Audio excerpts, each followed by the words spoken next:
introduction, puis on va faire une petite définition. On va parler des cellules du système immunitaire, les organes du système immunitaire, les systèmes de défense et on va terminer par la réponse inflammatoire. Donc, en introduction, l'immunologie en tant que discipline s'est développée à partir du constat que des individus guéris de certaines maladies infectieuses étaient par la suite protégés contre ces mêmes maladies. Et pour cela, et même historiquement parlant, on dit que l'immunologie et la pratique vaccinale sont intimement liées. Et cela, donc, il va être confirmé à travers cette perspective historique de l'immunologie. Donc, la plus ancienne référence au phénomène de l'immunité remonte à peu près à 430 ans avant Jésus-Christ, où Thucydide, donc qui est un homme politique, un stratège et un historien athénien, a écrit, ou bien ils ont trouvé dans ses écritures concernant la guerre du Péloponnèse, donc c'est une ancienne guerre qui s'est déroulée en Grèce actuellement, dans sa description d'une épidémie de peste qui est sévissant à Athènes. Donc il a dit que seuls ceux qui avaient guéri de cette peste pouvaient prendre soin des malades. Pourquoi? Puisque les gens qui ont déjà tombé malades, donc ils ne vont pas rencontrer cette maladie une deuxième fois. Ensuite, ça fait donc à peu près plus de 2 millénaires pour que ce concept soit converti avec succès en une pratique médicale efficace. Donc, c'est de 430 ans avant Jésus-Christ jusqu'au 15e siècle où les Chinois et les Turcs ont pratiqué réellement, entre parenthèses, la vaccination. Donc, où ils utilisent les croûtes desséchées de pustules de variole. Donc, ces croûtes desséchées, donc ils étaient soit inhalés ou bien insérés dans de petites sactifications, c'est-à-dire des incisions de peau. Et cette technique a été appelée la variolisation. Donc, en 1718, Lady Mary Wortley Montagu, qui était épouse de l'ambassadeur britannique à Constantinople, actuellement Istanbul, a observé les effets positifs de cette variolisation chez la population locale, c'est-à-dire chez les Turcs, et elle appliqua cette technique chez ses propres enfants.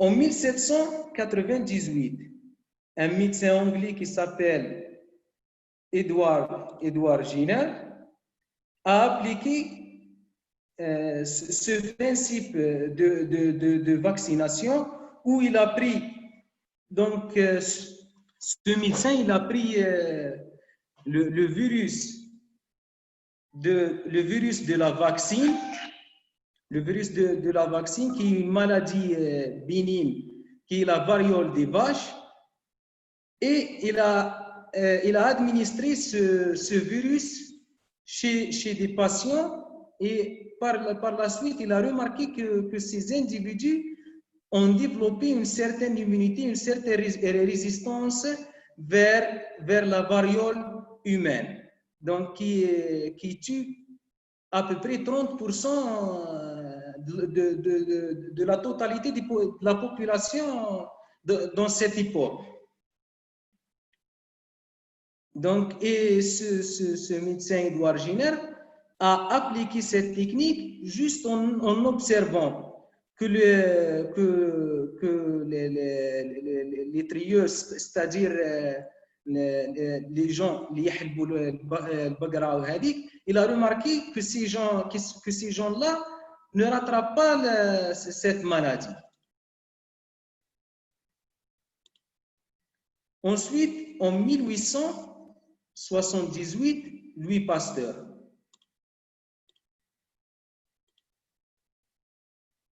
Donc, il a pu découvrir un vaccin contre le choléra des poules.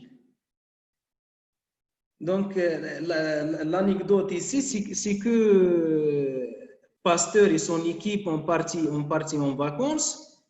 Donc, ils ont laissé les souches bactériennes et dans la souche qui provoque le choléra des poules.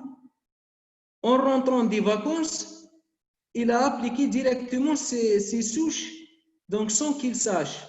Il a appliqué ces souches chez des poules. Il a remarqué qu'ils n'ont pas rattrapé cette maladie. Puis, il a administré une nouvelle fois des bactéries, de nouvelles bactéries qui provoquent le choléra des poules. Il a remarqué que ces poules ont devenu résistantes. Donc, que ces poules ont développé une certaine immunité. Et après, il a pu constater que le vieillissement, suite au contact de l'oxygène de l'air, de ces bactéries qui a laissé pendant ces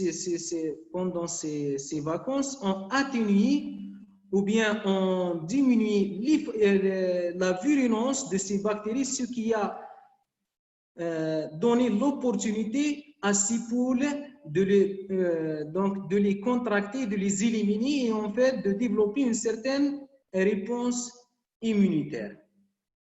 Il a appelé cette technique vaccin, du mot latin vacca, qui signifie vache, à l'honneur de Jenner.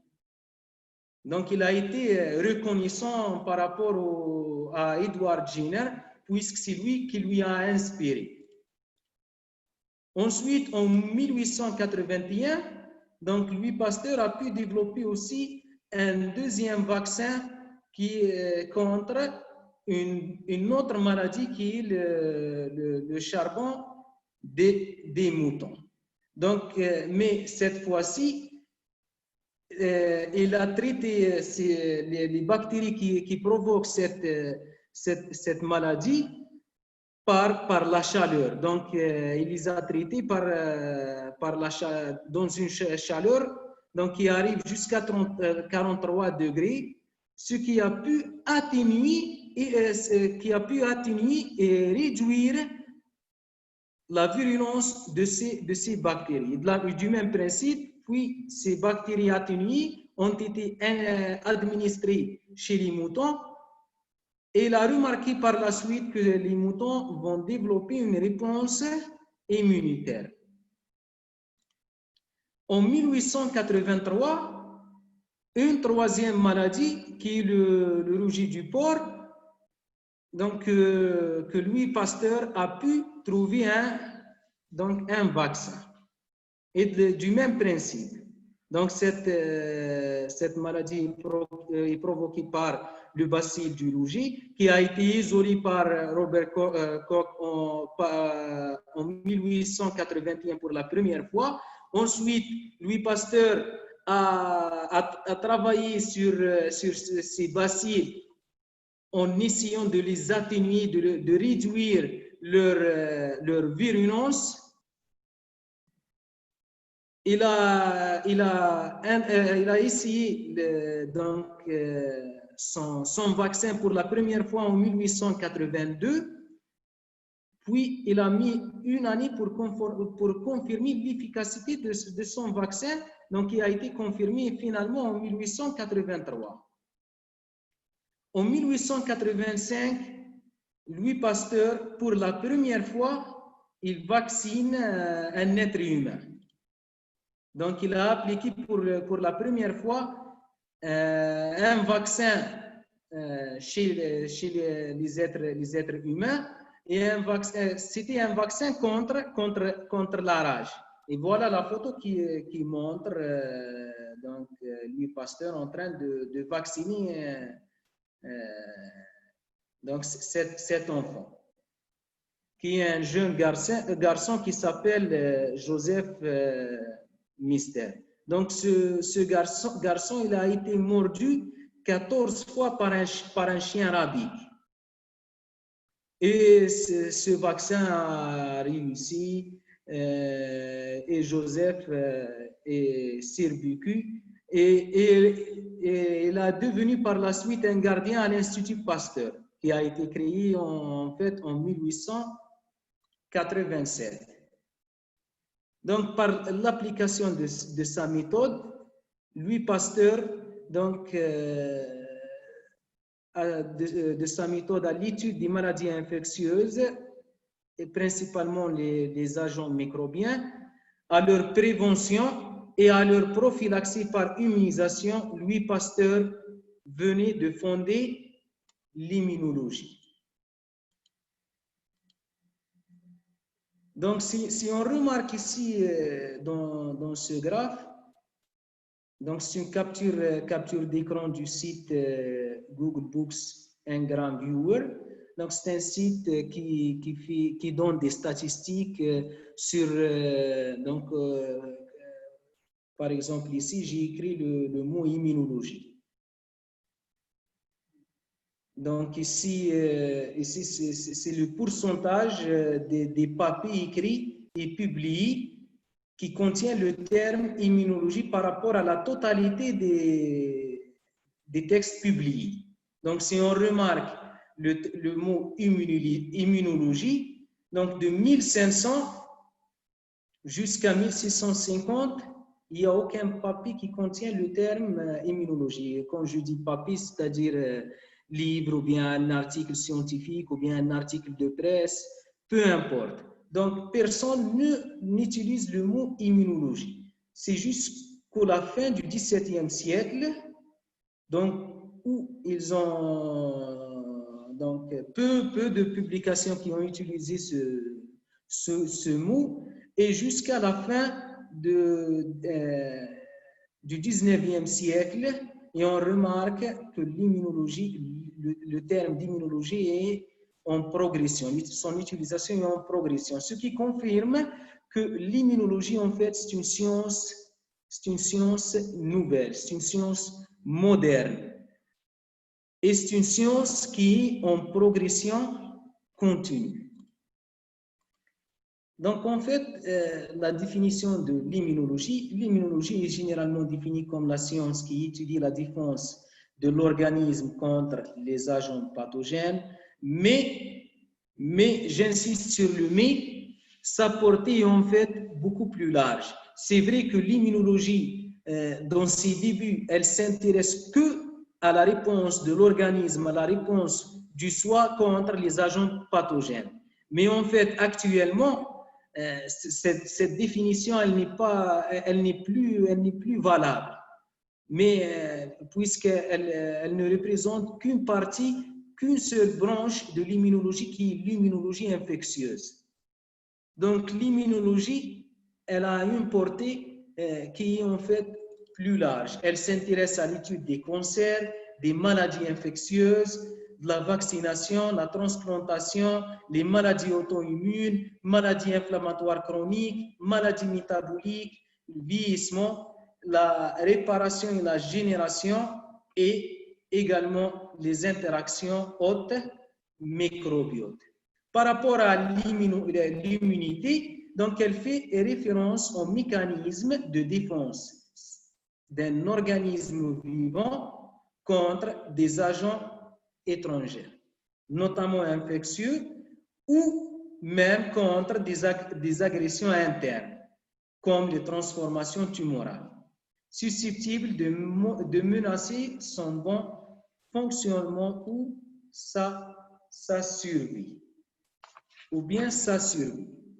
Donc, en fait, lorsqu'on parle du système immunitaire, il renferme l'ensemble des organes, je m'excuse, il y a apparemment une erreur, donc des organes, des cellules et des molécules. Donc, les molécules et les cellules ensemble, l'action faite par les molécules et par les cellules pour défendre l'organisme, elle s'appelle la réponse immunitaire. Donc, par rapport aux cellules du système immunitaire, donc on a beaucoup de types de cellules immunitaires et toutes ces cellules ont une seule origine. Donc, toutes ces cellules sont originaires d'une seule cellule qui est la cellule souche hématopoïétique, Donc, cette cellule souche hématopoïétique, en fait, elle est l'origine de toutes les cellules du sang. Donc, dans les globules rouges, même les plaquettes. Donc, ici, dans ce schéma, on ne présente pas l'hématopoïèse complètement, qui est la génération des cellules du sang, mais on ne représente que la leucopoïèse, qui est la génération des leucocytes qu'on appelle aussi les globules blancs. Donc, ce sont toutes les cellules immunitaires. Donc, au sein de la moelle osseuse, cette cellule souche hématopoïétique, donc qui est une cellule pluripotente, c'est-à-dire qui a la capacité de se différencier et à donner, à générer plusieurs types de cellules différentes. Donc, elle va se multiplier et donner deux types de cellules, donc soit une cellule souche myéloïde, donc qui est une cellule souche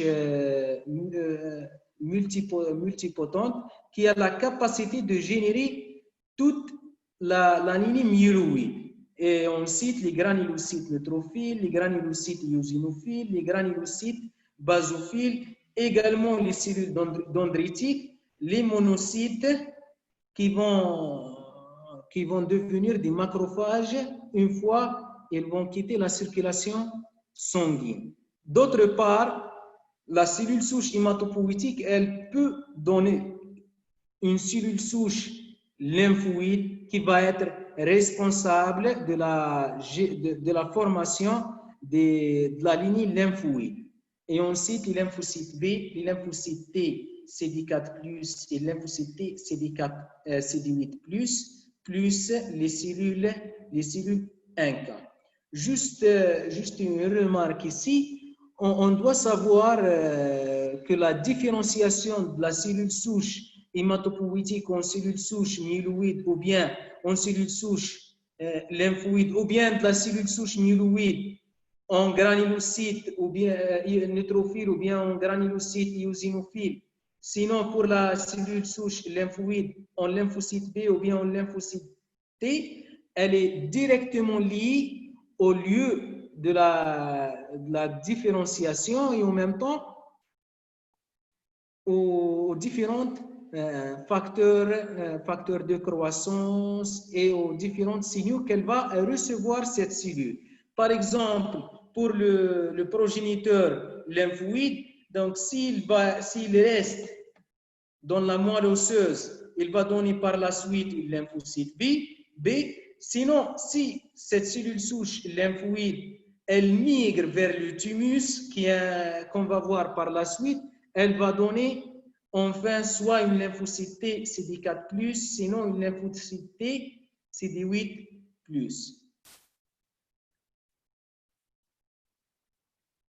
D'accord. Donc, on passe aux organes du système immunitaire. Donc, en l'occurrence, en comparaison par rapport à tous les systèmes qu'on connaît dans la physiologie animale ou bien humaine, le système immunitaire ou bien les organes du système immunitaire sont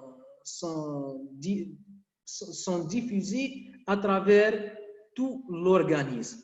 Donc, on remarque ici dans cette figure, à gauche, donc sur votre gauche, on a les organes lymphoïdes primaires et sur votre droite, on a les organes lymphoïdes secondaires. Donc, pourquoi on dit des organes lymphoïdes primaires et des organes lymphoïdes secondaires?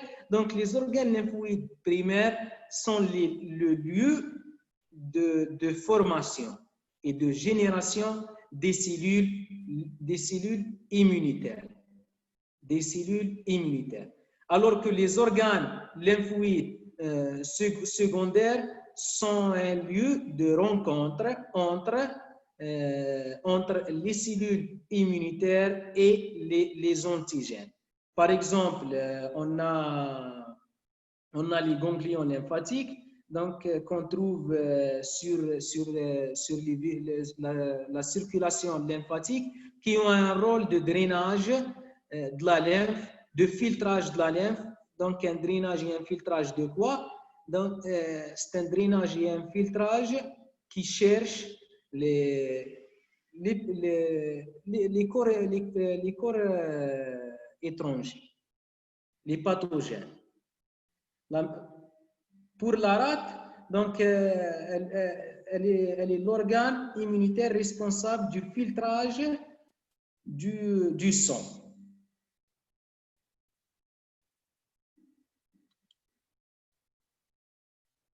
On passe maintenant au système de défense. En fait, le système immunitaire a deux systèmes de défense. A, une réponse immunitaire innée et une réponse immunitaire adaptative.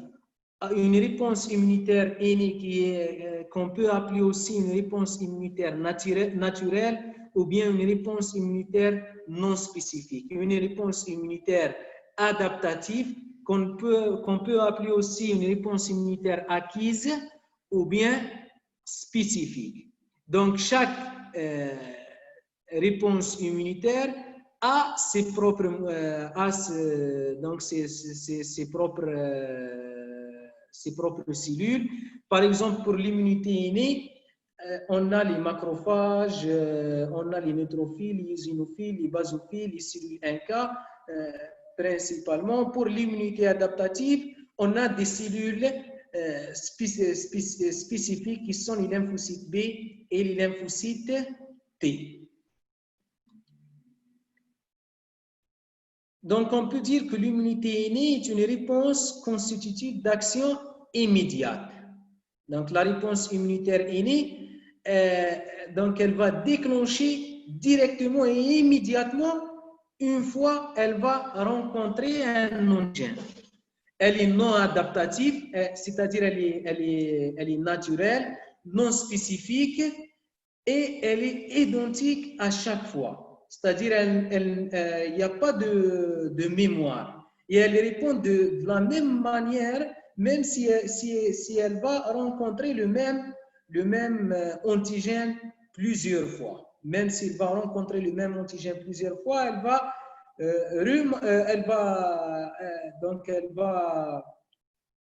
elle va se manifester de la même manière. On dit qu'elle est non spécifique puisqu'elle n'a pas de récepteur spécifique. Mais elle a donc elle connaît les pathogènes à travers des récepteurs qu'on appelle les PRR, Pathogen Recognition Receptor. Donc, ces récepteurs qui connaissent ce qu'on appelle les PAMPS, Pathogen Associated Molecular Patterns, ou bien en français les motifs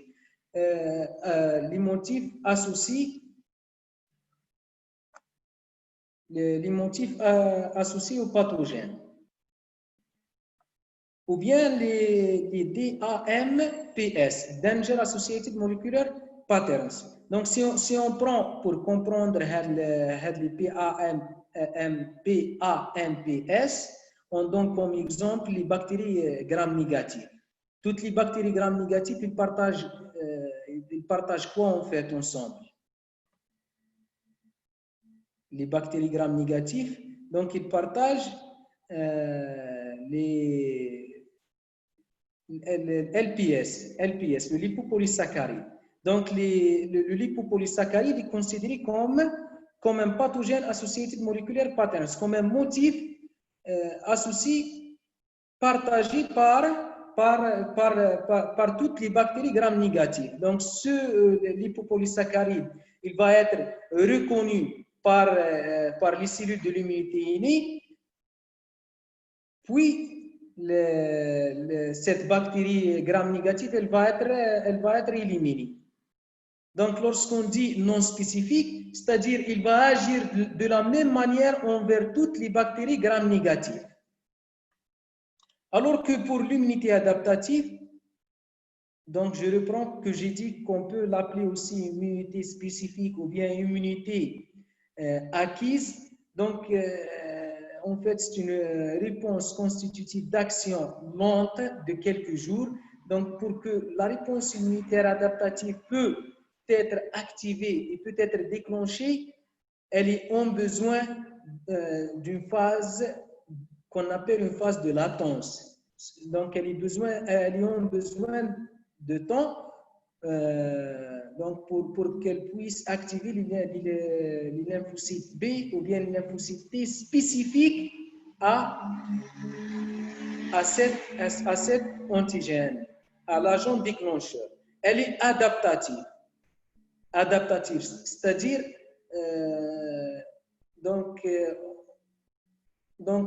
on peut développer une réponse, cette réponse spécifique suite à la rencontre d'un antigène. Donc, on n'a pas.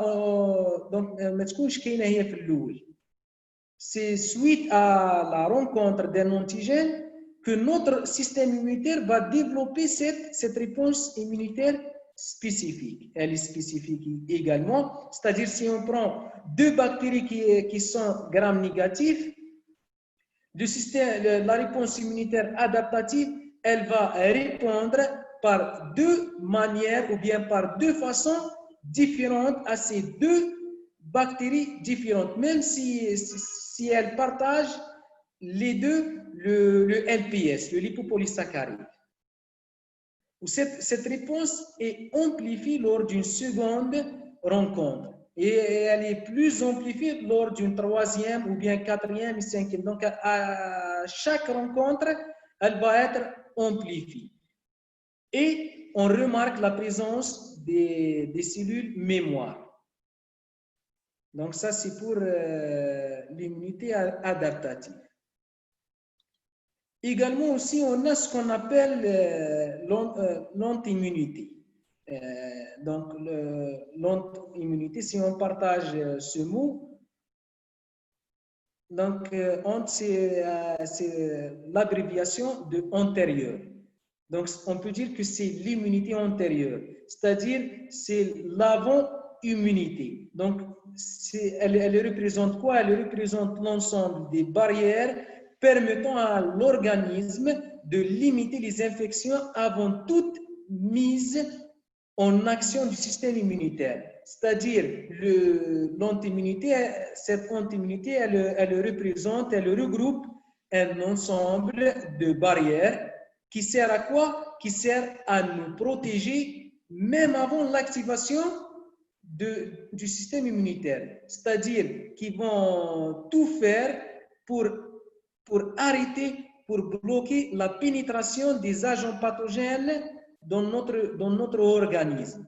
Et on cite les barrières physiques. Par exemple, on a la peau qui est connue comme une barrière physique qui est étanche, imperméable aux bactéries, aux virus, aux agents infectieux en général.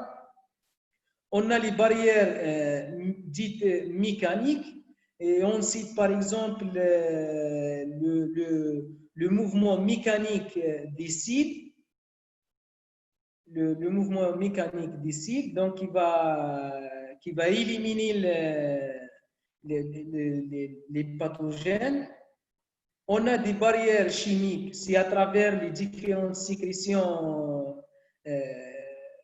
c'est à travers les différentes sécrétions et en même temps, par exemple, si on prend notre tube digestif, on remarque quoi? On remarque une différence de pH à chaque niveau. Donc, dans notre bouche, on a un pH plutôt basique.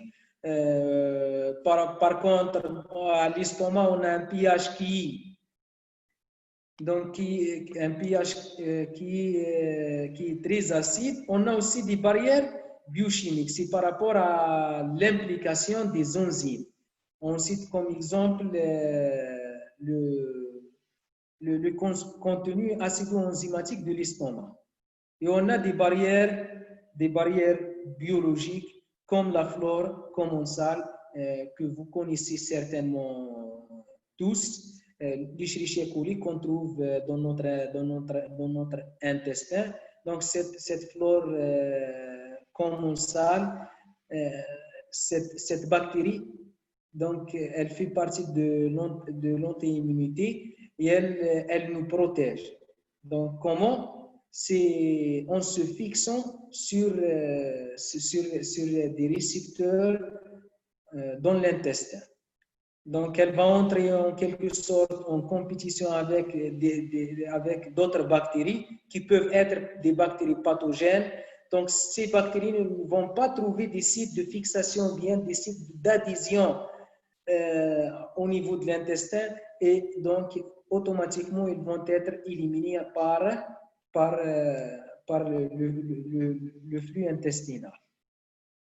Par rapport à l'immunité innée, l'activation de cette immunité innée, elle s'appelle la réponse inflammatoire.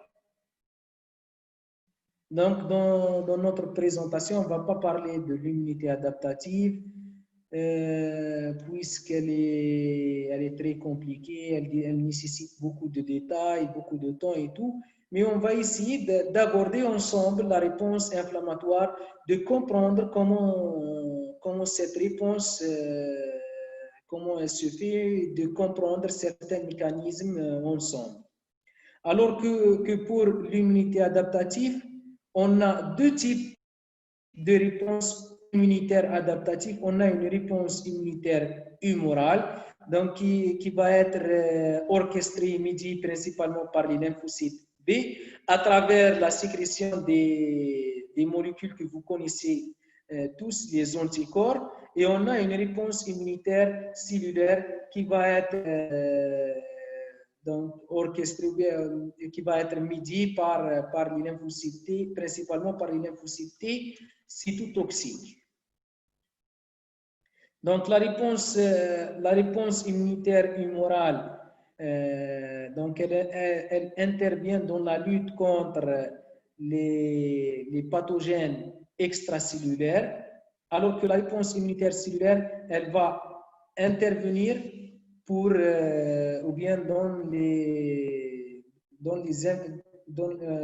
les pathogènes intracellulaires, c'est-à-dire qui vont infecter les cellules, qui vont pénétrer à l'intérieur des cellules. Donc, on va commencer ensemble maintenant la réponse inflammatoire. Donc, on a ici un petit schéma. Mais avant ça, est-ce que tout est clair par rapport à ce qu'on a vu au préalable? Est-ce que vous avez des questions avant d'aborder la réponse inflammatoire? Donc, vous pouvez intervenir par vos questions dans la conversation. Sinon, vous pouvez lever vos mains et poser vos questions. Sinon, on continue.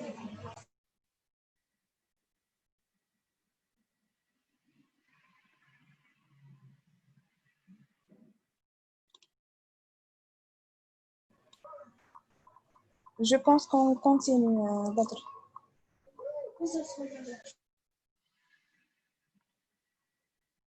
D'accord.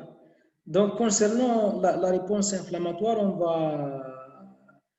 va donner un exemple et on va voir ensemble Donc ici, on a un schéma qui simplifie. On a quelqu'un qui a levé la main.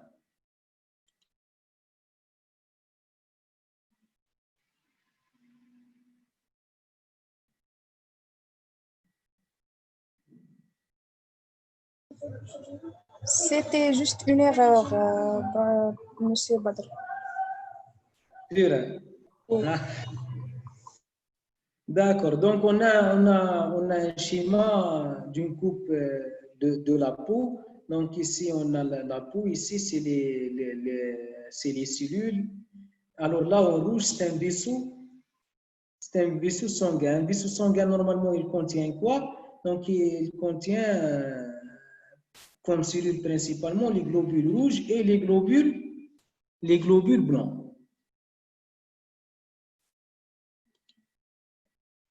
Bien sûr, dans tous les tissus, on trouve des terminaisons nerveuses.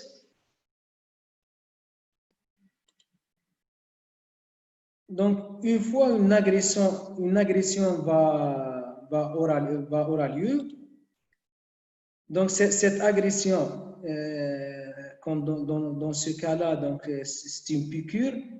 Donc, cette aiguille, soit elle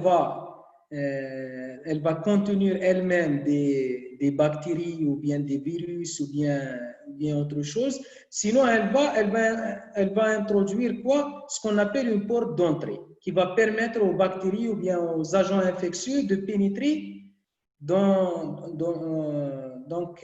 notre organisme. On a dit que la peau, c'est une barrière épithéliale, elle est étanche. Donc, normalement, on dort d'une piqûre ou bien d'une agression, les bactéries ou bien tous les agents infectieux ne peuvent pas pénétrer. Alors là j'ai une question pour le public. D'après vous, comment le système immunitaire peut reconnaître la présence de ces bactéries dans la peau? Le système immunitaire il va savoir que suite à la pénétration de cette aiguille, donc qu'il y a des bactéries qui découvrent. Le système immunitaire, comment il va savoir, d'après vous? Il y a des mécanismes. Qui sont, par exemple? La chaleur, la rougeur, la température élevée. Mais كيفاش تطلع la température? كيفاش تجي la rougeur? كيفاش تجي la douleur? Est-ce qu'une fois les bactéries... C'est le phénomène de chimiotactisme. Comment?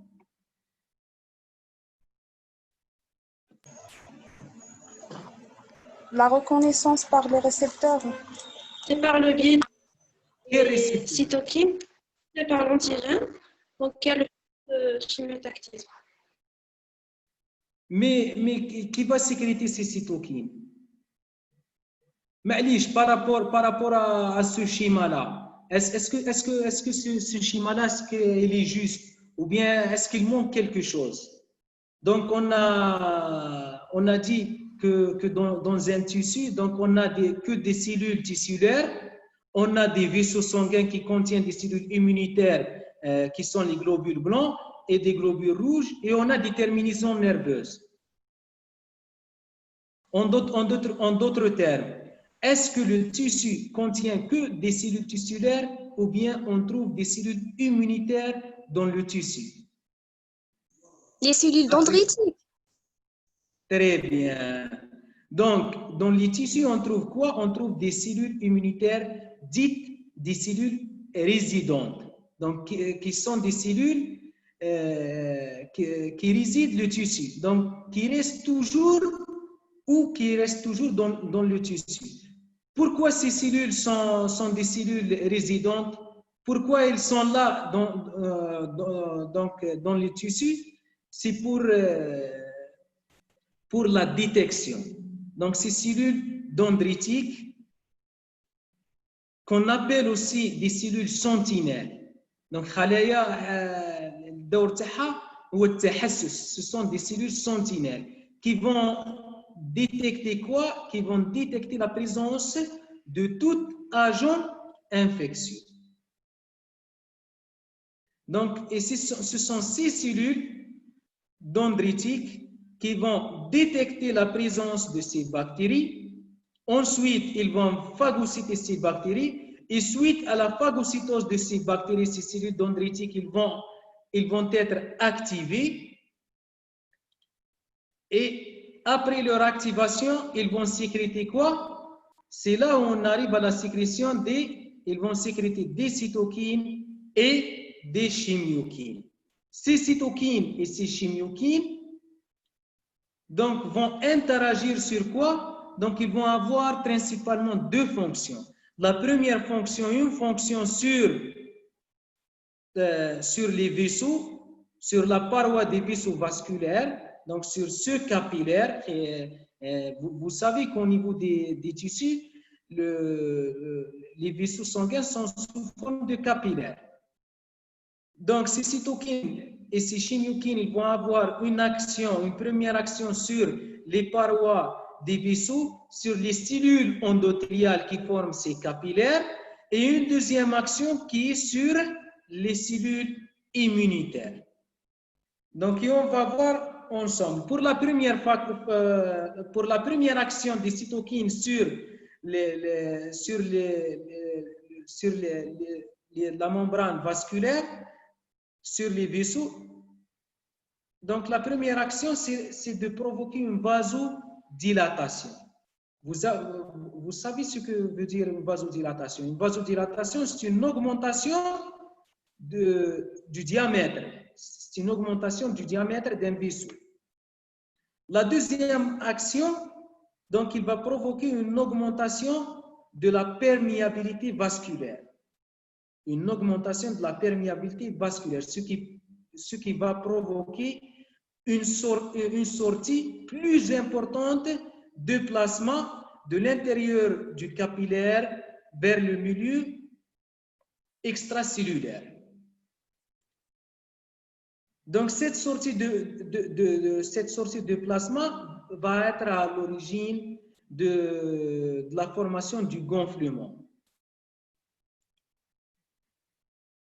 Alors que cette vasodilatation, elle est à l'origine de la formation de cette rougeur. Donc, suite à l'augmentation de taille des vaisseaux, et vous savez que donc, au sein des tissus, on ne trouve pas un seul capillaire, mais c'est un réseau de capillaires. Imaginez tout ce réseau de capillaires va augmenter en taille. Donc, ces vaisseaux sont remplis de quoi? Sont remplis de sang qui a quelle couleur? Qui a une couleur rouge, ce qui va donner au site de l'inflammation, au foyer inflammatoire, une couleur rouge. Et c'est cette vasodilatation qui va être responsable de l'augmentation de la chaleur. Vous savez donc, quelle est la température du sang? Est-ce que vous savez quelle est la température du sang?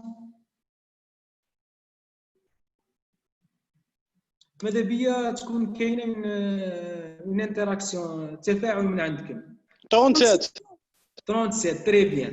Donc suite à cette vasodilatation, donc on va avoir quoi? On va avoir plus de sang qui a une température de 37 degrés dans le même endroit, ce qui va donner la sensation d'une chaleur. Donc si on touche le site inflammatoire et en comparaison à un autre endroit dans notre corps, on va remarquer une différence de température. Et cela est dû à l'accumulation du sang. Et le dernier caractère de l'inflammation qui est la douleur est le résultat de cette vasodilatation et de l'augmentation de la perméabilité vasculaire qui va, comme je viens de dire, provoquer une sortie massive de plasma et donc une augmentation du volume de l'œdème, ce qui va exercer une pression sur les terminaisons nerveuses et donc il va déclencher une sensation de douleur. Donc, cette première phase, elle s'appelle comment? Elle s'appelle la phase vasculaire. Monsieur, Oui, تفضل. درنا البرميابيليتي درنا هذاك تاع البرميابيليتي مانيش فاهمها به اللي ديرنا Très دون bien. Donc, on a dit l'augmentation de la perméabilité, c'est-à-dire الزيادة في النفاذية. Donc, l'augmentation de la perméabilité, le résultat, c'est quoi? Elle va provoquer une sortie du liquide, le liquide qui se trouve à l'intérieur du vaisseau, donc qu'on appelle également le plasma. Il va sortir où? De l'intérieur vers l'extérieur du vaisseau. Donc, le liquide, il va s'accumuler dans le milieu extracellulaire. Donc, dans le foyer inflammatoire, le liquide. Déjà, le plasma, une fois il va sortir, du vaisseau, on va l'appeler soit le liquide interstitiel. Dans le cas des inflammations, on l'appelle également l'œdème ou bien exsudat. Donc, suite à cette augmentation de la perméabilité vasculaire, on va avoir une sortie massive de plasma du sang vers le milieu extracellulaire. Donc, dans un seul sens, l'augmentation de la perméabilité. Le liquide راح يبقى يخرج من le vaisseau vers où? Vers le foyer inflammatoire. مش راح يعاود يرجع le vaisseau. مش راح يعاود يرجع le vaisseau sanguin. Donc, واش راح يصرى؟ راح يصرى تجمع هكا une accumulation du volume. C'est clair? Oui, oui. Donc, كيف والله ما سمعتك. La température, comment augmente la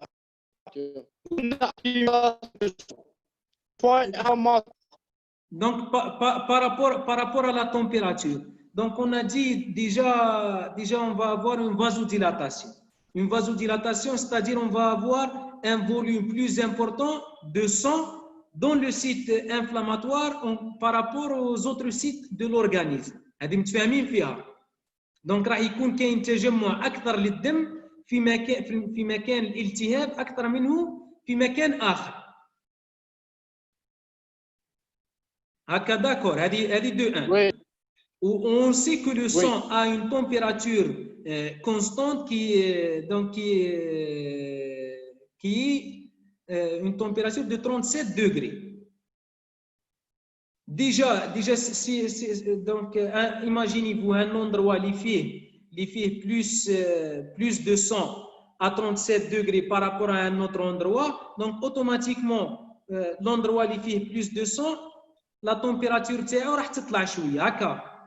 En même temps, même donc le liquide qui va sortir du sang, la température elle va être la même du sang. راح تكون aussi 37 degrés. Donc d'une part une vasodilatation, une accumulation du sang, en même temps d'un œdème qui a été à l'origine à l'intérieur du vaisseau, c'est-à-dire qu'il y a une température de 37 degrés, ce qui va provoquer une augmentation locale de la température. C'est clair ou là? Oui, c'est bon, merci. شغل تسمى هذاك l'œdème اللي كان في لو سون لا تمبيراتور تاعو 37 degrés راح يتلم في بلاصه واحده. Automatiquement, lorsqu'on touche le site inflammatoire en comparaison à d'autres sites, on va remarquer une différence de température. Surtout qui nous, par exemple, imaginez en dehors, dans l'hiver où la température est à 10 degrés Celsius, par exemple. Imaginez-vous, donc si vous touchez vos mains qui sont vraiment froides, et puis vous touchez un site inflammatoire qui a une température qui s'approche à 37 degrés, donc on a une différence de 27 degrés entre le site inflammatoire et les autres sites. Donc c'est pour ça qu'on dit que la chaleur, c'est un des facteurs ou bien un des caractéristiques de la réponse inflammatoire. Donc c'est clair, on passe ou bien vous avez d'autres questions? Monsieur, لو رول لو رول اللي فوق الليمفوسيت هما اللي عندهم رول مع اللي باك يدخلوا الاورغانيزم والله اللي ما يدخلوا قاعده تتكوبا مانيش نسمع مليح. داك لي فاغوسيت هما اللي اتاكو لي بكتيريا. Très bien, on va venir. Pour l'instant, on est dans la première action des cytokines. Donc, on a dit que la première action des cytokines, donc c'est une action sur quoi? Une action sur la paroi vasculaire, sur les vaisseaux. Et on a remarqué que l'action des cytokines sur les vaisseaux va provoquer une vasodilatation, une augmentation de la perméabilité vasculaire, ce qui va provoquer les 4 signes de l'inflammation, qui sont le gonflement, rougeur, chaleur et douleur. C'est clair pour l'instant, on passe. Monsieur. Oui. Monsieur. Lorsque il est du style immunitaire. Il est du style immunitaire qui détecte اللي ديتيكتو لنا الانفورماسيون. والله ما سمعتك، الهضره تاعك قاعده تسكوبا. لي سيل ايمينيتير. وي معليش، كاين لي سيل ايمينيتير قلت نصو، كاين لي سيل ايمينيتير. لي سيل ايمينيتير ديتيكتو لنا الفواي اموار. ما على باليش قاعدين تسمعوا ولا لا؟ نو لا كونيكسيون عنده تتقطع. داكور. يسمع ولا ما اللي سيل من فضلك تقدر تكتب لنا لا كيستيون من تحت ونقراوها سي ميو. ميم اون عرب ما كان حتى مشكل. ليسونسيال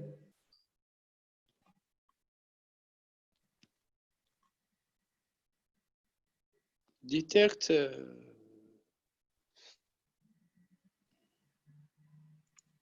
donc entre-temps je répète donc on a dit qu'au sein des tissus on trouve quoi? On trouve des cellules immunitaires sentinelles, donc qui ont quoi comme rôle? Qui ont un rôle de détection qui ont un rôle de détection de tout agent pathogène. Donc, ces cellules sentinelles qui sont également des cellules dendritiques, ils vont faire quoi? Une fois ils vont détecter la présence d'agents infectieux, ils vont phagocyter cet agent. Suite à la phagocytose de cet agent, ils vont être activés.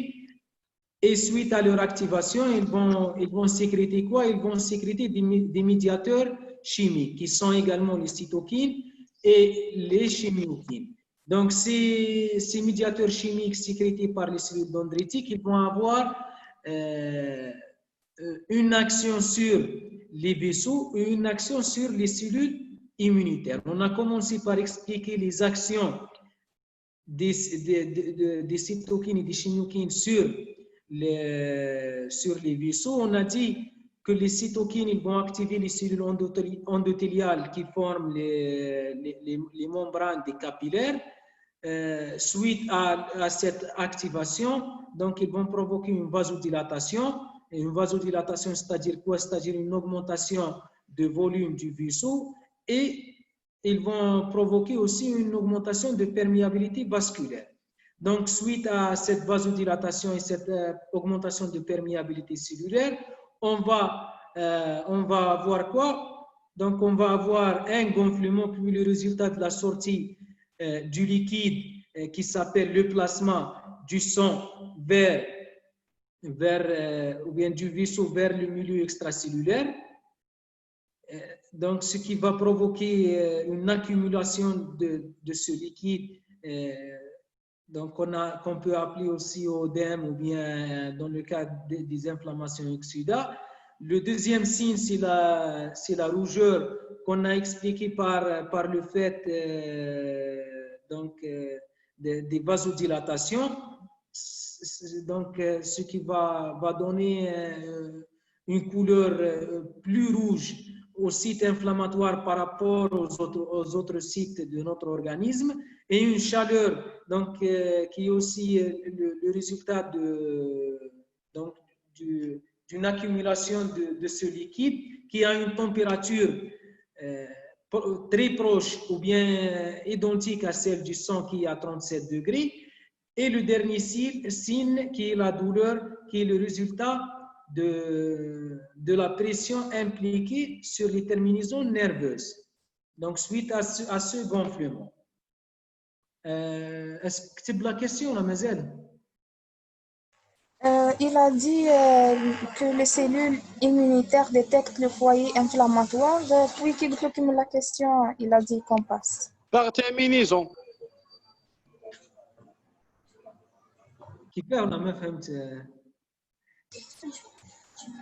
La question, c'est peut-être comment les cellules immunitaires détectent le foyer inflammatoire.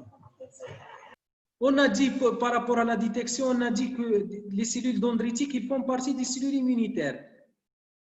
Les cellules dendritiques, des cellules immunitaires. Donc, en fait, le système immunitaire, c'est un système très, très compliqué. Donc, il a des organes diffusés dans tout l'organisme, comme vous avez vu dans le schéma précédent. Donc, à travers surtout par rapport aux organes lymphoïdes secondaires et ganglions lymphatiques qu'on trouve un peu partout.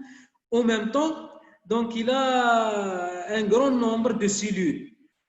Une partie de ces cellules, ce sont des cellules résidentes, soit dans les tissus, dans les organes immunitaires, ou bien hors les organes immunitaires. Par exemple, dans la peau, on trouve des cellules dendritiques. Déjà, les crânes bikri, c'est les cellules dendritiques, les cellules de Langerhans, ces cellules dendritiques, ce sont des cellules résidentes à l'intérieur des tissus qui ont quoi comme fonction? Donc, le rôle, c'est la détection. C'est clair, le point. Donc, ces cellules dendritiques, qu'on peut appeler également des cellules sentinelles, ils vont détecter la présence de tout agent pathogène. Monsieur, انت قلت مع التالي يروحوا لي تيرمينيزون. Non, j'ai cité les terminaisons, c'est par rapport aux terminaisons nerveuses, si vous voyez ici en noir.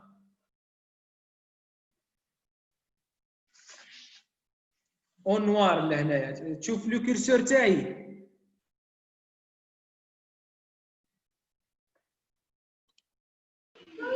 C'est pour la sensation de la douleur. Avec le pointeur, normalement, tu vois. Donc, c'est quoi? C'est une terminaison nerveuse.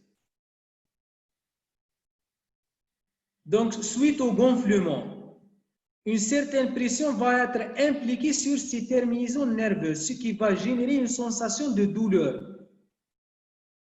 C'est là où j'ai cité le mot terminaison. Est-ce que c'est clair pour l'instant? C'est bon, monsieur. Très bien. Pour l'instant, on est dans la première étape de l'inflammation, qui est la phase vasculaire. Donc, pour l'instant, pratiquement, la réponse immunitaire. Alors, on passe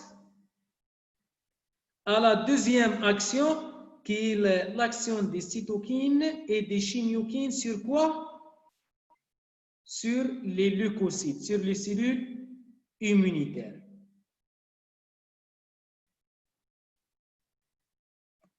Donc, si vous remarquez, donc on a deux nouvelles cellules, les dharonac. Une fois j'y clique.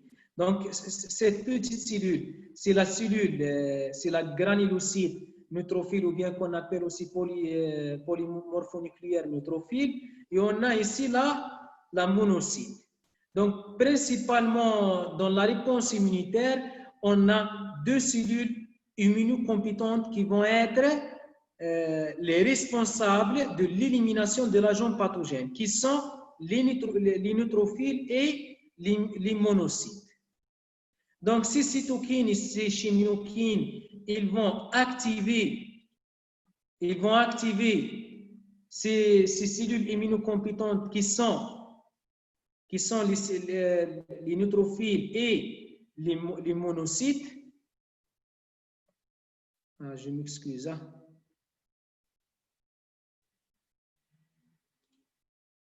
Apparemment, il y a un erreur.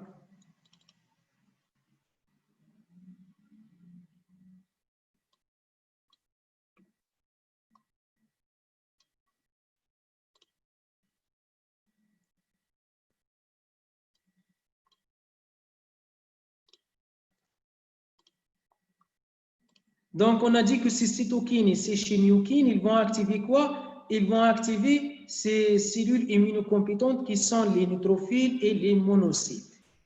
Donc, suite à cette activation, en fait, ces cellules immunocompétentes, ils vont être activées, ils vont exprimer un certain type de molécules d'adhésion.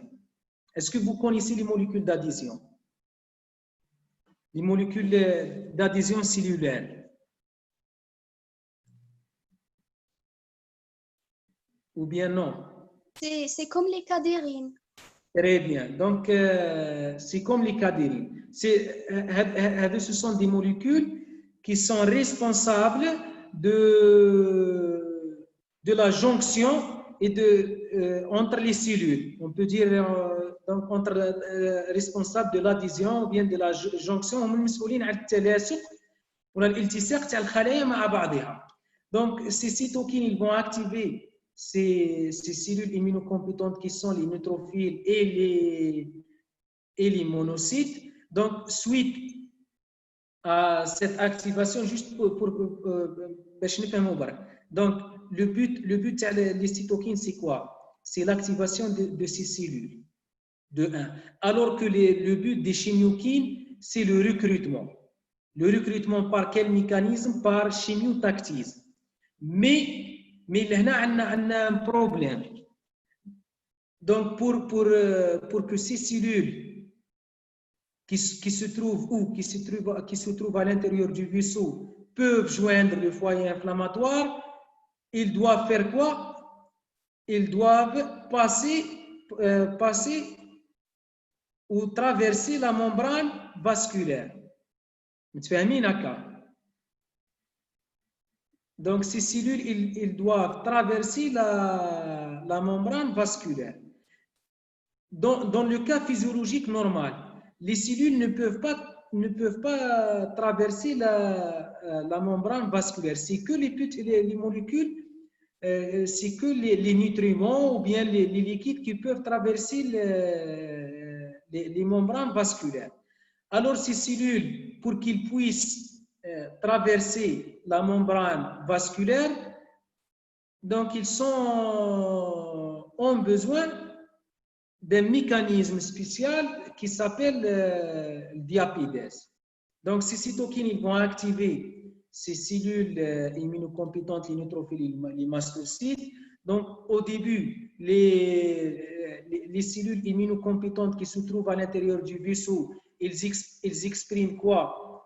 Au début, ils expriment que des molécules d'adhésion de faible affinité, qui sont des molécules donc qui forment des liaisons faibles et réversibles, ce qui va provoquer un mouvement de roulement. Donc, dans le cas physiologique normal, les cellules immunitaires ما راهمش هكا قاعدين en fait ما راهمش قاعدين يعوموا هكا في le tissu, mais قاعدين en train de rouler. Un roulement sur quoi? Sur les cellules endothéliales, sur les parois des vaisseaux. Donc, le cas physiologique normal, les cellules endothéliales plus les cellules immunitaires expriment quoi? Expriment que des molécules d'adhésion de faible affinité. Donc, on a dit que ces molécules d'adhésion de faible affinité vont former des liaisons faibles et réversibles. Donc, ces cellules vont se fixer sur les cellules endothéliales, mais comme vous le savez, donc il y a un flux sanguin. Ce flux sanguin, il va faire quoi? Il va casser ces liaisons et ensuite, ces cellules ils vont rouler, ils vont reformer ces liaisons faibles et ainsi de suite. Alors, sous l'action des cytokines, les cellules immunitaires et les cellules endothéliales vont exprimer des molécules d'adhésion et des ligands de molécules d'adhésion qui forment des liaisons fortes et irréversibles. Et c'est ce qu'on voit là. Donc, les premiers. Donc, la sélectine, c'est une molécule d'adhésion qui va faire une liaison faible et réversible. Alors, une fois la cellule immunitaire va être activée par les cytokines inflammatoires sécrétées par la cellule dendritique, elle va exprimer les intégrines qui vont se fixer sur leur ligand et former une liaison forte et irréversible. Et suite à cette liaison forte et irréversible, ces cellules, elles vont passer par transmigration, ou bien qu'on appelle aussi par diapidèse. Ils vont franchir cette membrane et passer du milieu intravasculaire vers le milieu extracellulaire. Et par la suite, en suivant le gradient de concentration des chimiokines, elle va migrer jusqu'à l'arrivée au foyer inflammatoire.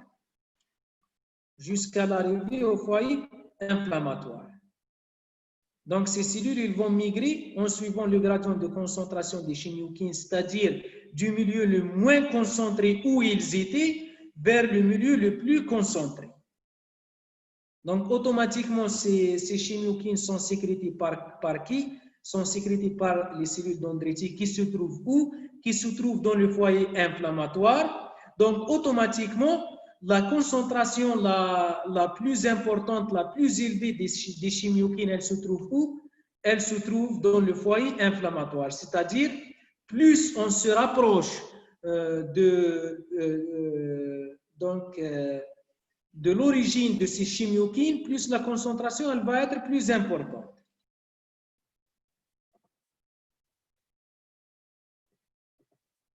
Alors, pour la même chose pour les monocytes, ils vont migrer donc ils vont franchir cette membrane vasculaire par diapidèse, par transmigration, et ils vont joindre le site inflammatoire, le foyer inflammatoire. Si vous remarquez, la forme des monocytes a été modifiée, même l'image a été modifiée.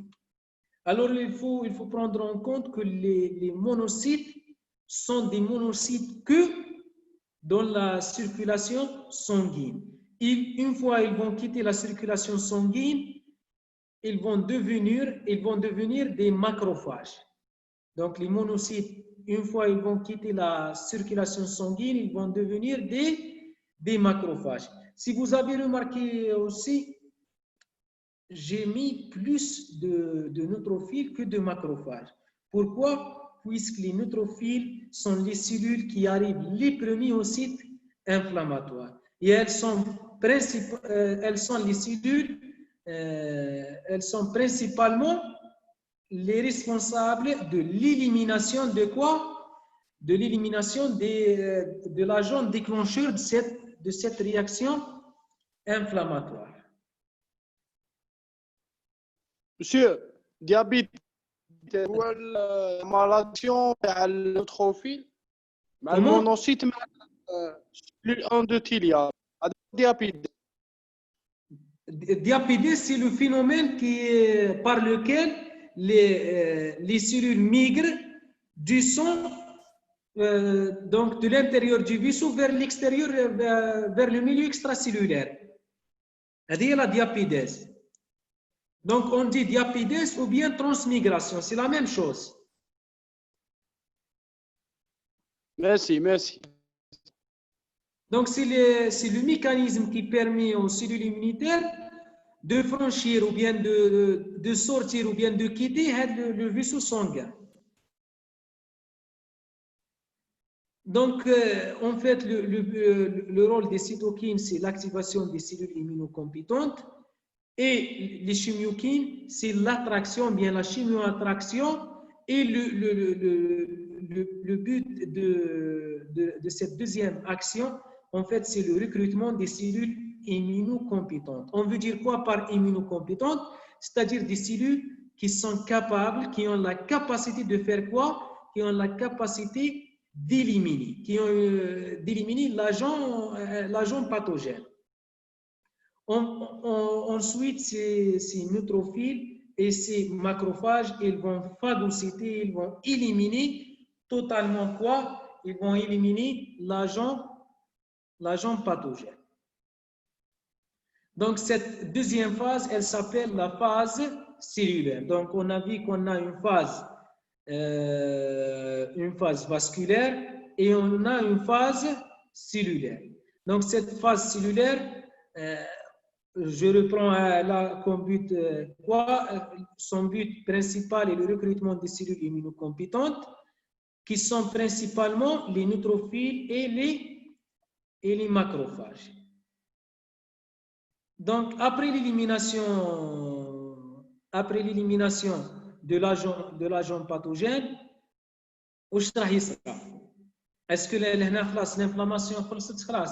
Non. Donc, ces cellules dendritiques, ils vont faire quoi? Ils vont migrer vers les organes lymphoïdes secondaires, vers le ganglion lymphoïde secondaire le plus proche, vers le ganglion lymphoïde le plus proche.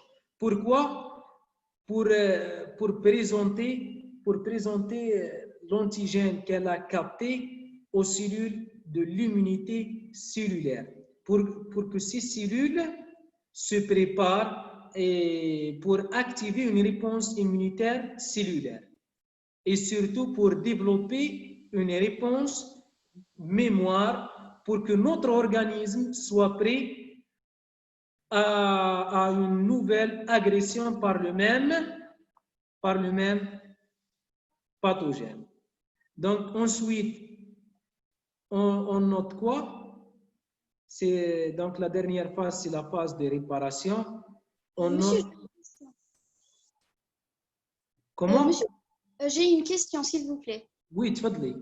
Monsieur, qui va appeler les NK puisqu'elles font partie de l'immunité innée? NK. Les natural killers. Oui. Donc, les NK n'interviennent pas dans l'inflammation. Les natural killers, ce sont donc des cellules, c'est vrai, ce sont des cellules qui font partie de la réponse immunitaire naturelle ou bien innée, mais ils n'interviennent pas dans la réponse inflammatoire. Le rôle des NK, donc ils interviennent beaucoup plus dans l'élimination des cellules infectées, soit infectées par des virus ou bien infectées par ou bien des cellules transformées, des cellules tumorales. Donc c'est ça le rôle des cellules NK. Donc on a un autre mécanisme d'attaque. Ils éliminent les cellules par cytotoxicité. Alors que dans la réponse inflammatoire, on est face à quoi? On est face à des agents infectieux extracellulaires, donc qu'on doit les éliminer par quel mécanisme? Par phagocytose. Par phagocytose, ou les cellules phagocytaires qui vont intervenir là, ce sont les macrophages et les microphages. Les neutrophiles, on les appelle aussi microphages. D'accord. Merci. Donc, la dernière phase, c'est la phase de réparation. où on va noter un retour à l'homéostasie. C'est-à-dire, راح تنحى la vasodilatation, راح تنحى l'augmentation de perméabilité, ou même une réparation tissulaire donc s'il y a eu un endommagement ou bien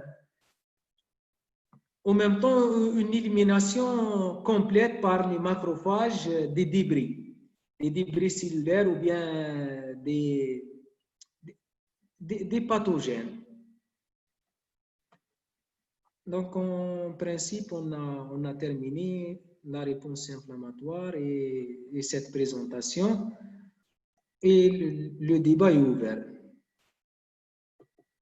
Alors, merci pour votre attention.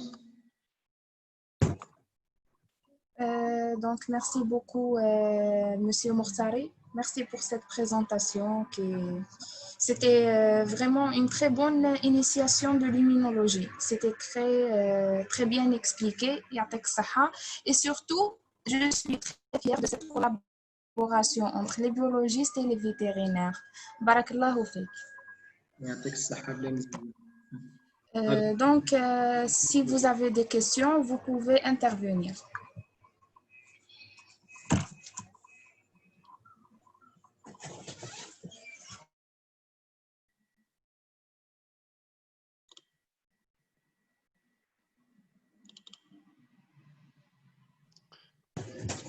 Donc, Monsieur, oui, تفضل. pourquoi la contre-indiquée de anti-inflammatoire stéroïdien lorsque température élevée? والله ما سمعتكش ما Pourquoi ne utilise les anti-inflammatoires stéroïdiens température élevée? Mais je ne vois pas la relation entre cette présentation et votre question. Alors là, il y a un ami température élevée. Non, mais juste pour comprendre, dans cette présentation, on a essayé d'expliquer les mécanismes inflammatoires, même pour l'inflammation. Donc, cette inflammation, c'est une inflammation qui est bonne pour l'organisme. En même temps, si cette inflammation aiguë, donc elle va devenir une inflammation chronique, لهنا راح يوليو عندها des mauvais effets même sur l'organisme. Donc, fait le cas qu'on a expliqué, donc c'est le mécanisme le plus simple, c'est une réaction inflammatoire. Donc, fait le cas de cette inflammation, on n'est pas en besoin de prendre des médicaments ou bien autre chose.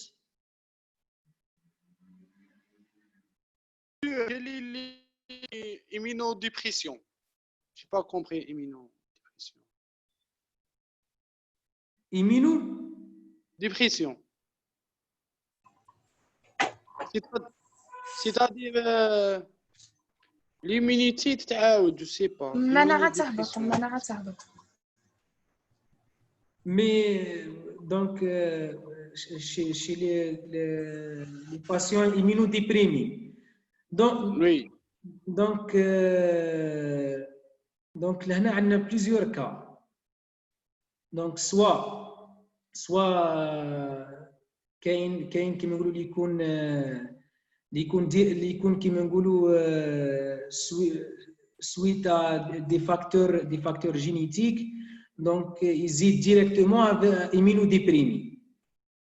C'est ce qu'on appelle les bébés bulles. Quand des bébés ils directement avec un système immunitaire défaillant, وين هاد les bébés يحطوهم في l'endroit dans des bulles, dans un endroit stérile et tout, Actuellement, donc, ils ont trouvé des moyens pour rétablir le système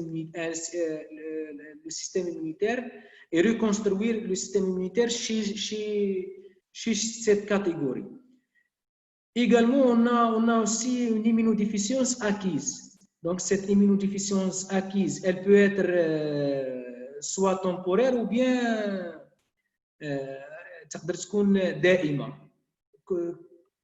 Et elle peut être provoquée par des virus, par exemple, le HIV, le virus Salmonella. Le virus Salmonella, il provoque quoi? Il provoque une immunodépression. Sinon, suite à quoi? Suite à la prise des immunodépresseurs, des médicaments qui réduisent ou bien qui baissent l'immunité. Les médicaments, on les prend quand? On les prend dans le cas des maladies auto-immunes, sinon dans le cas des transplantations d'organes.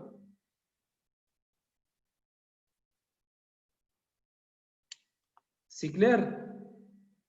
Donc, on a plusieurs cas, les immunodéprimes.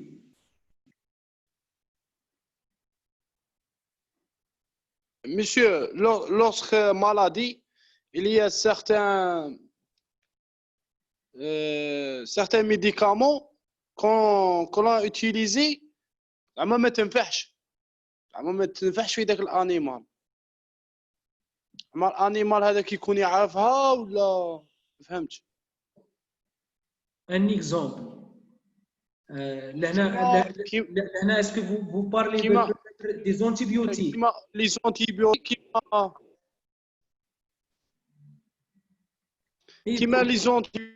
Pour les antibiotiques, ils vont faire quoi? Donc, ils vont agir directement sur le pathogène. En général, ils n'ont aucune relation avec le système immunitaire. Donc, mais certes, il y a certaines bactéries qui vont développer une certaine résistance. Donc, ils vont être résistants. Ils vont être résistants face à certaines classes ou bien certains types d'antibiotiques. Dans ce cas-là, même l'administration, si on va administrer les cytokines, on va donc même si on va administrer ces antibiotiques, ils vont rester inefficaces. Et pour cela, on doit faire un antibiogramme. Donc, bien sûr, après prise d'échantillons, en respectant tous les mesures et tout pour éviter toute contamination. Ensuite, on va tester notre souche bactérienne donc devant les différents antibiotiques pour voir et arriver à choisir le bon antibiotique, c'est-à-dire l'antibiotique où notre souche est sensible. Donc, pour la question, c'était pour la question des d'Ibtihal, le rôle des cytokines et des chimiokines. Donc, pour les cytokines, on a dit que les cytokines ont un rôle d'activation. D'activation de quoi? Donc, ils vont activer la membrane vasculaire de 1 et ils vont activer les cellules immunitaires. Donc, ils vont activer les cellules immunitaires et la membrane vasculaire. Pour la membrane vasculaire, l'activation, le résultat, c'est quoi? C'est une vasodilatation, une augmentation du diamètre du vaisseau, de 1. De 2, une augmentation de la perméabilité. Et de 3, c'est l'expression d'un certain type de molécules d'adhésion. Donc, pour permettre à la diapédèse ou bien à la transmigration qu'elle aura lieu. Et pour la deuxième action sur les cellules immunitaires, donc comme on a dit, les cytokines, ils vont activer ces cellules immunocompétentes Et ces cellules immunocompétentes, ils vont faire quoi? Ils vont exprimer ces molécules d'adhésion. Donc, ensuite, ces cellules immunitaires et ces cellules immunocompétentes, après l'expression des molécules d'adhésion de forte liaison, et en face, on a les cellules endothéliales qui forment la paroi du vaisseau qui ont aussi exprimé des molécules d'adhésion de forte liaison. Donc, cela va permettre à la diapédèse d'aura lieu. Alors, pour les chimiokines, ils ont un seul rôle, c'est le rôle de recrutement.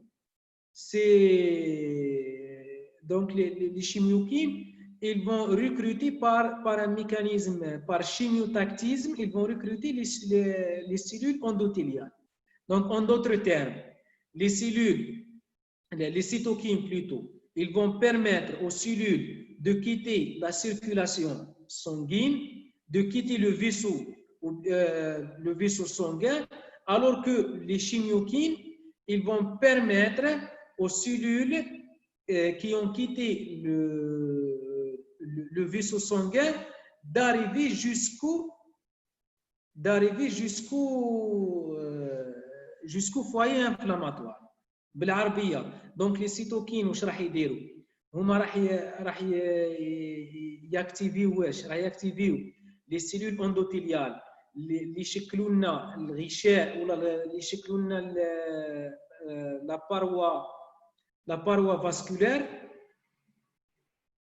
ومن الناحيه الثانيه راح ياكتيفيو لي سيلول immunocompetent اللي هما لي نيتروفيل et les monocytes. Les cytokines donc راح يخليو les cellules immunocompétentes يقدروا يخرجوا من le vaisseau راح يقدروا ils peuvent quitter le vaisseau sanguin. Alors que les chimiokines هما اللي راح يجذبوا les cellules immunocompétentes من le vaisseau من l'extérieur du vaisseau حتى باش يوصلوا le foyer inflammatoire. Est-ce que c'est clair pour la question des cytokines et des chimiokines? Alors, je pense que c'est clair. Monsieur Mouhtari. Très bien. La réponse est claire. Donc, on passe à la question de Aïcha. Donc, le complément intervient pour éliminer l'agent pathogène. Son facteur attractant, c'est normalement. Oui, également, vous avez raison. Juste puisque donc, cette présentation, c'est une présentation d'initiation qui sert à découvrir en fait l'immunologie et de pencher un peu, de savoir principalement le mécanisme de l'inflammation. Et pour cela, j'ai essayé de simplifier. Même si vous avez remarqué, je n'ai pas cité les interleukines et les cytokines donc, qui vont intervenir dans cette réaction inflammatoire. Même par rapport aux molécules d'adhésion, j'ai que dit molécules d'adhésion, mais je n'ai pas donné plus de détails. La même chose pour le complément. Donc, je n'ai pas parlé du complément. C'est vrai, le complément, il fait partie des molécules de l'immunité innée. Donc, mais pour parler du complément, ça demande plus de détails et surtout plus de temps. Surtout par rapport aux différentes voies d'activation du complément. Donc, on a différentes voies. Et la voie principale qui est la voie classique, donc elle demande la présence des anticorps. Et les anticorps, ils font partie de la réponse immunitaire spécifique, adaptative, de la réponse immunitaire humorale. Donc, pour cela, c'est juste pour simplifier, pour parler que de la réponse immunitaire innée. Donc, j'ai évité de parler sur le complément. En fait, il faut comprendre une chose. L'immunologie, elle est très compliquée. elle est très compliquée, c'est que c'est vrai, on dit une immunité naturelle, une immunité spécifique humorale, une immunité spécifique cellulaire, mais en fait, en réalité, les trois vont être activés, vont travailler en collaboration et en même temps, durant toute la réponse immunitaire. Donc, il n'y a pas une réponse immunitaire innée seule, et il n'y a pas une réponse immunitaire spécifique seule. Donc, راح تكون toujours كاينه une interaction, كاين تعاون, كاين تشارك, راح يصراو مع بعضها. كاين toujours une liaison. Des fois c'est la réponse immunitaire innée qui va activer la réponse immunitaire cellulaire, ou bien humorale, c'est-à-dire c'est la réponse immunitaire innée qui va activer la réponse immunitaire spécifique, et des fois c'est le contraire. C'est vrai, on dit que la réponse immunitaire innée est immédiate et rapide et tout, mais dans le cas d'une réponse mémoire, la réponse immunitaire adaptative, elle va être plus rapide et plus active que la réponse immunitaire naturelle. D'accord. Donc, docteur, monsieur Moussari, j'ai une question شوية خارجة على le thème تاعنا تاع اليوم. Dans cette pandémie du Covid-19, خرجوا plusieurs tests rapides.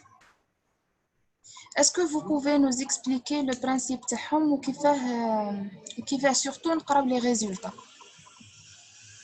Les tests rapides, les bandelettes. Oui. Donc pour les bandelettes, واش يجي فيهم؟ Donc en fait عندنا 3 cases, هذوما اللي نقراو فيهم. كاينه une case الاولى اللي وين on va déposer une gouttelette de sang.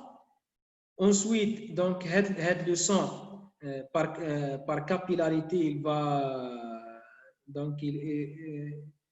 va migrer tout au long de la bandelette. Donc راح ينتقل على هاد لو باندليت. وحنا في هذوك لي سيت تاع لا ليكتور واش راح يكون؟ كاين لو سيت الاول سي كونترول، ومن بعد كاين اي جي ام، ومن بعد كاين اي جي جي. Oui, justement. هكا نورمالمون. Donc au niveau de chaque site, واش راح يكون؟ راح يكونوا des anticorps. Donc par exemple la case c'est IgM. Donc si la personne qui veut faire le test, si elle a des anticorps de type IgM contre le virus le virus SARS-CoV-2, واش راح تصرى une agglutination, راح تصرى une fixation des anticorps du patient في هذيك la bande. Donc ce qui va provoquer la formation d'une bombe. Et on dit, et voilà, cette personne il a les IgM. Et la même chose pour les IgG. Donc comment dirais-je? Donc comme si d'autres anticorps spécifiques, donc la case et les IgM, ce sont des anticorps spécifiques qui vont reconnaître les IgM, les IgM spécifiques au SARS-CoV-2. Alors que dans la case des IgG, donc il y a des anticorps spécifiques qui vont reconnaître les IgG. Donc en fait, pratiquement c'est ça. D'accord. Est-ce que vous pouvez s'il vous plaît nous expliquer les fonctions effectrices des IgG, IgM et IgE pour mieux comprendre le phénomène? Et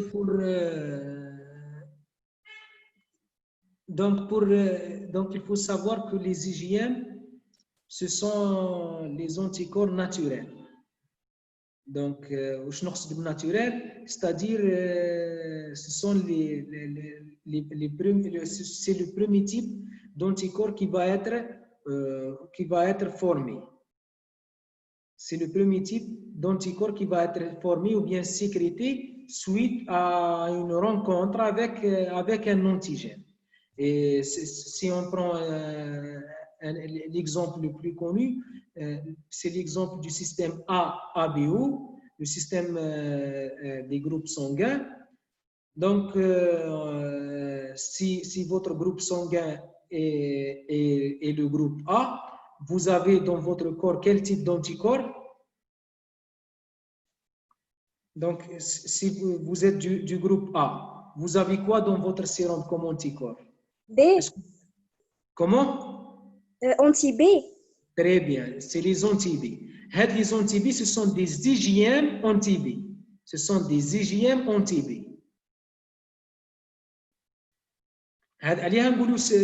C'est les anticorps naturels. هما الأولين اللي تصرى la sécrétion تاعهم. Alors que les IgG ou bien les IgE ou bien les IgA, هذوك يجيو من بعد. هذوك c'est suite à l'activation d'une réponse immunitaire spécifique où le lymphocyte B, il va faire ce qu'on appelle une commutation de classe. Donc, au lieu de sécréter des IgM, il va pouvoir, suite à son activation et suite aux différents signaux d'activation qu'il va rencontrer ou bien qu'il va avoir, il va pouvoir faire cette commutation de classe, il va pouvoir se transformer en plasmocyte qui va sécréter des IgG ou bien des IgE ou bien des IgA. Donc, les IgG qui vont intervenir en général dans l'élimination des pathogènes extracellulaires. Les IgA sont impliqués beaucoup plus dans l'immunité des muqueuses, alors que les IgE sont beaucoup plus dans les hypersensibilités. D'accord. وكي نلقاو في الريزولتا يقول لك présence d'IgG isolé, c'est-à-dire immunité IgG ما كانش IgM. non, يقول لك IgG isolé. Donc, ce que j'ai lu il n'y a pas longtemps concernant ces tests, ils disent quoi? Donc, si vous avez que des IgM, c'est-à-dire vous avez une infection très récente. Si vous avez des IgM et des IgG, donc vous avez une infection donc, qui n'a pas longtemps. Alors que si vous avez que des IgG et vous n'avez pas des IgM, c'est-à-dire vous avez eu cette infection depuis un bon temps. C'est-à-dire عندك بزاف ملي صرات لك هاد الانفكسيون. ما نقدروش نقولوا باللي راك وليت immunisé ولا je sais pas. Donc surtout par rapport à cette pandémie, il faut être très prudent. Donc pour l'instant, personne ne le sait. Il y a des savants qui disent que c'est bon, on va développer une certaine immunité. Et les gens qui vont contracter ce virus, donc ils vont être donc totalement immunisés. Mais il y a d'autres qui disent non. Même il y a des publications qui disent qu'en fait, des gens qui sont guéris de ce Covid ont tombé une deuxième fois donc malades par ce virus. Mais donc, l'immunologie, tant qu'on a des IgG, c'est-à-dire qui nous IgG ou lymphocyte B qui a fait une commutation de classe, le lymphocyte B qui a été activé, donc qui a rencontré ce virus. Et pour pouvoir faire cette commutation de classe, donc automatiquement, notre organisme, notre système immunitaire, il va il va garder une lymphocyte B mémoire. Donc, normalement, on a développé une réponse mémoire, c'est-à-dire, normalement, on est devenu immunisé. Mais même pour les vaccins, pour l'histoire, il y a toujours ce qu'on appelle les rappels. Quand il y a des vaccins ou bien des infections qui développent une certaine immunité, اللي راح تكون كما نقولوا عندها une certaine durée. كاين اللي par exemple les vaccins de la grippe راهم يديروهم كل عام هكا. دونك كي دير ça راح ديفلوبي une réponse immunitaire, vous serez immunisé pour une année. ومن بعد تلقاو باللي راح تروح ليمونيتي هذه عليها يفو فير ان رابيل ان دوزيام رابيل. مي كيما عند لي شيان حنا في لاغاج لو رابيل انويل كيما عندنا حنا شي لو شيان لو رابيل انويل في لاغاج. تري بيان. مي عند الانسان نورمالمون خطره واحده وتكون ايمونيزي هكا. Pour l'homme, je ne sais pas. عند le chien, le rappel annuel. Et donc هذا هو le principe. Pour le Covid, pour l'instant, personne ne le sait. Il y a des savants qui mettent des hypothèses qui disent que oui, on va devenir immunisé. Il y a d'autres qui disent non, on ne va pas développer une réponse immunitaire. Oui. كاين ثاني واحد البروبليم كيصرى العبد ما يعرفش واش وين تيست اللي يدير السي ار بي ولا السيرولوجي وين فيهم اللي خير. لا بي سي ار اللي مدلك بي سي ار وي بي سي ار ولا لا هو البي سي ار هو سي لو سول تيست فيابل. علاش؟ باسكو لو بي سي ار il va faire quoi? Il va détecter la présence du virus. Il va détecter la présence du virus. Alors que la sérologie, elle va détecter quoi? Elle va détecter la présence des anticorps du virus. والله j'ai pas bien suivi خاطر حتى la connexion. Est-ce que تقدر تعاود s'il vous plaît? D'accord. Donc j'ai dit que la PCR c'est le seul test fiable. علاش؟ puisque la PCR elle permet de détecter la présence du virus. Donc, à travers la PCR, on va avoir la possibilité de mesurer la charge virale, de connaître combien de virus on a dans l'organisme. Alors que pour la sérologie, elle nous permet de faire quoi? De détecter la présence des anticorps spécifiques à ce virus. Donc, à travers la sérologie, on peut dire, voilà, on a des anticorps IgM ou bien des anticorps IgG, mais on ne sait pas réellement si le virus, il existe toujours ou bien non. Et en même temps, il faut dire aussi que beaucoup d'études ont confirmé que chez plusieurs personnes, donc, ils ont noté la présence des anticorps spécifiques au SARS-CoV-2, malgré que ces personnes-là n'ont pas rencontré le virus. Ils expliquent ça, que ces personnes, et surtout chez les enfants, ont rencontré des virus qui appartiennent à la même famille des coronavirus.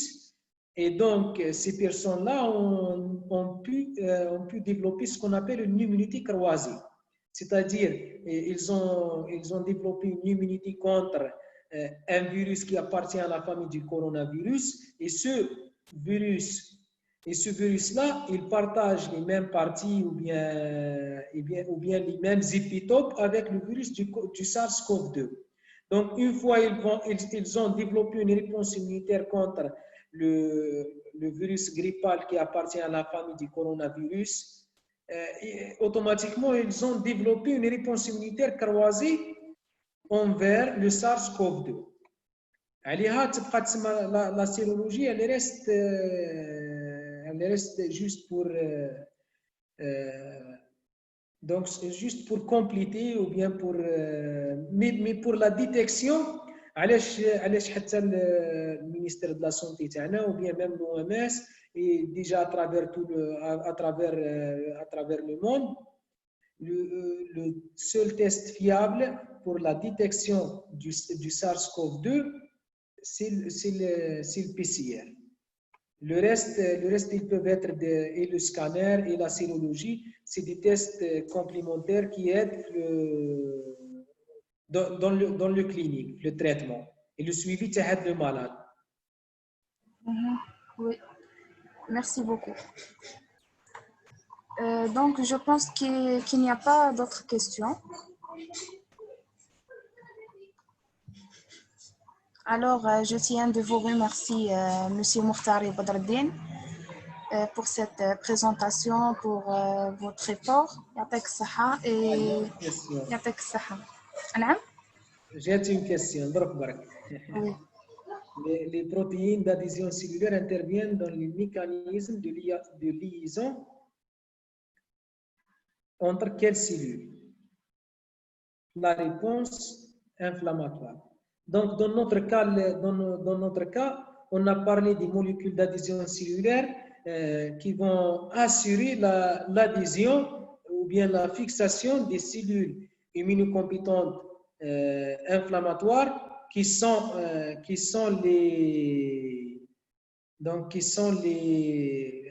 neutrophiles et les monocytes. Donc, ces molécules d'adhésion, ils vont faire quoi?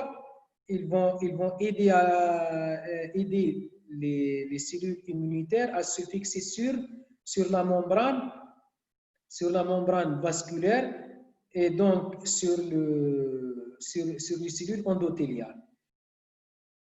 Et par la suite, à faire ce qu'on appelle la diapédèse. Donc là, c'est l'adhésion entre les cellules immunitaires et les cellules endothéliales.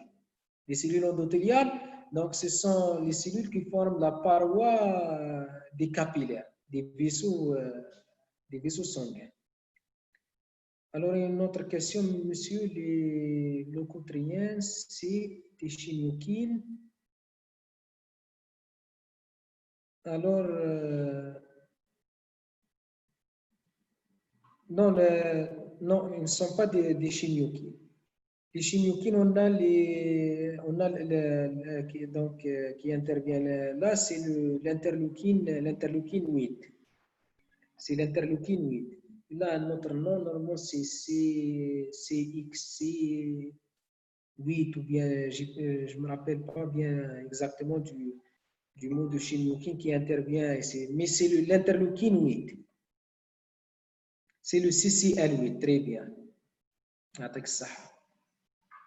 Donc, les leucotriens, يدخلوا في l'inflammation aussi. Donc, surtout في l'activation de la voie. La voie, c'est COX-1 et COX-2. Donc, comment ils trouvent, c'est parmi les médiateurs pro-inflammatoires qui vont être sécrétés par les cellules inflammatoires.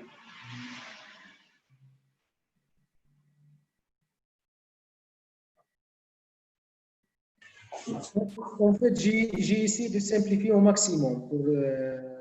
Oui, c'était vraiment... يعطيك الصحة. Oui. بارك الله فيك Monsieur Mouhtari. يعطيكم الصحة. Donc, بارك الله فيكم انتم. C'était un très grand plaisir. Merci. يعطيكم الصحة pour le temps que vous mettez pour faire ces activités. راكم قاعدين تفيدوا في الناس et tout. بارك الله فيكم ويعطيكم الصحة. Je vous souhaite une bonne continuation. Inch'Allah, il y aura d'autres conférences. Inch'Allah, on vous promet d'autres sessions, Inch'Allah, avec Monsieur Mouhtari pour les gens qui posent la question au privé. Il y aura, Inch'Allah, d'autres sessions. Ça sera une série d'immunologie avec M. Mourtari. Inch'Allah. Inch'Allah. Merci beaucoup. Merci à tous. Stay tuned sur notre page Facebook Club Scientifique Activate. Il y aura d'autres surprises, Inch'Allah. Au revoir et bonne nuit. Merci.